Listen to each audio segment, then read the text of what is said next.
त्यांचा आशीर्वाद घ्या वाटते मला. तर बाबा माझा एक प्रश्न आहे तुम्हाला. आजच्या दिनी एक प्रश्न हा असा कोणता बरं? यालाही कारण मन मित्र बनले. आजच्या दिनी मला या राजदरबारी बोलविला याला कारण काय?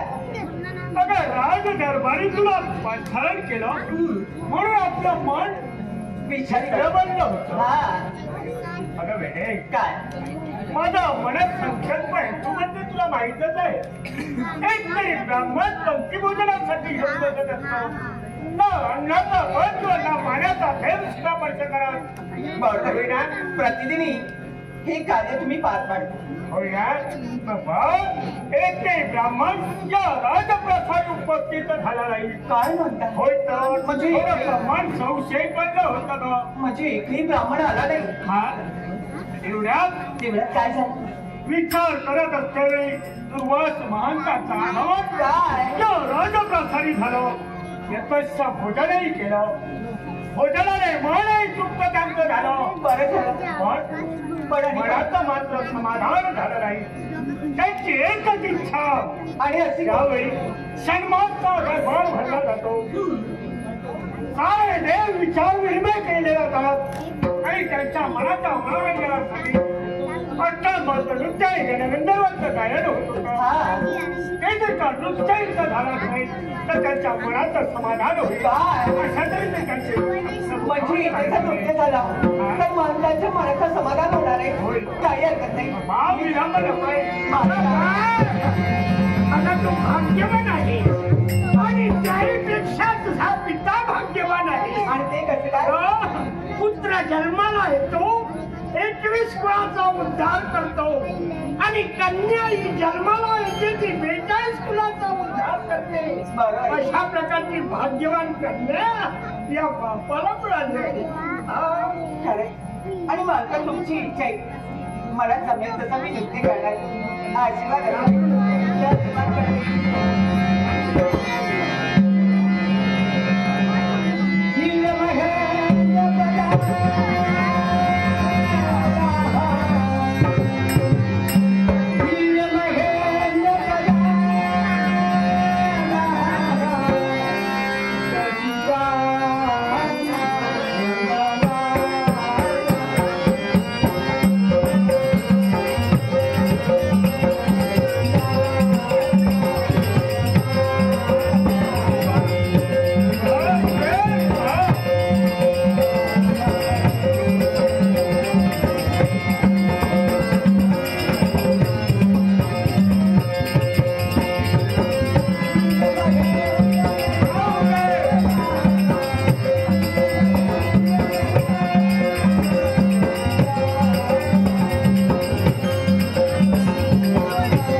म्हातारा याचा अर्थ तुला कळला नाही.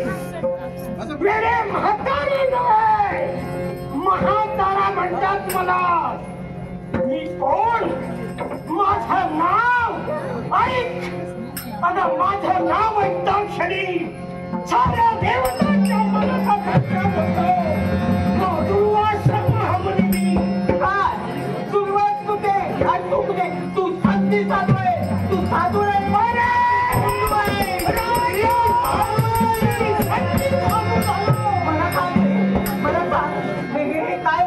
काय वाढवलंय?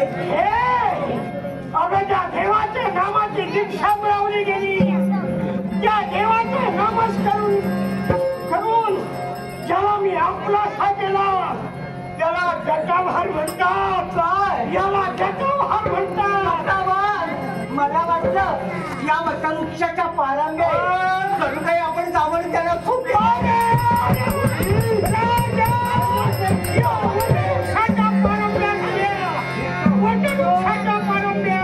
तुला कोण बरं साधू? साधू आहे. मी संधी साधू झालो. मला मी संधी साधू झालो. काय लावलंय ते आपल्याला काय नाही. ज्या देवाच्या नामाची दीक्षा मिळवली गेली त्या ब्रह्मा विष्णू महेश या तीन देवांच्या नावाचं भस्म लावलं त्याला काही कुठे म्हणतात भस्म. अरे अंगा लावणी राखव, रंगा लावणी राखव, डोळे झाकुणी करती बाप त्याचा डोळे झाकुणी बाप तो पापी मी. मला तुझ्यासाठी राखेत मिळणारी फाट काही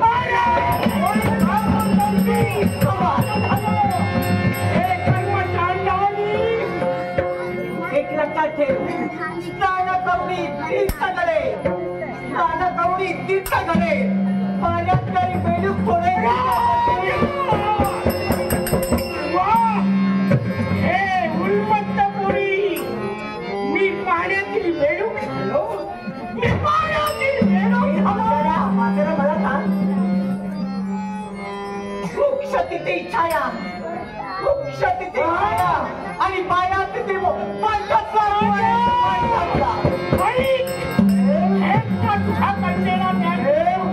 मी बायका टाकवा.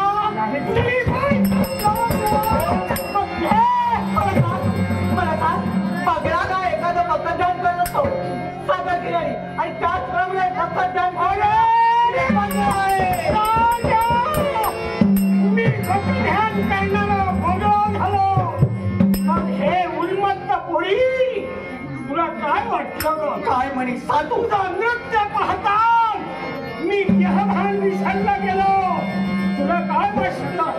हे तुझा मुसमुसलेला तारुण्य, त्या तारुण्यासाठी काय अगर 6 छगडूचा त्याने त्याग केला. काम क्रोध मद मस्त दंभ आणि अहंकार ज्याचा त्याने त्याग केला तो स्वामी झाला. सुरुवात कुठे आणि तू कुठे म्हातारा ते काय? माझी काय योग्यता आहे आणि माझी काय दिव्यता आहे हे तुला कळलं पाहिजे. हा अहंकार तुझ्या सौंदर्याचा. पुरी सौंदर्य हे क्षणिक आहे. सौंदर्य हे देवाघरचं देणं आहे. त्याचा अहंकार करू नये. आता विश्वात दिसतं तसं नसतं म्हणून सारं फसतो आणि अखेर पश्चात्तापाला काढून थकतो. म्हणून मी तुला शाप देतोय. मला कावळ्याच्या छापाने तर गायी मेल्या असत्या. कावळ्याच्या छापाने ना गायी मेल्या असत्या तर गवळवड्या ओत पडल्या ते. तू चाल, तू डोंब कावळा आहे.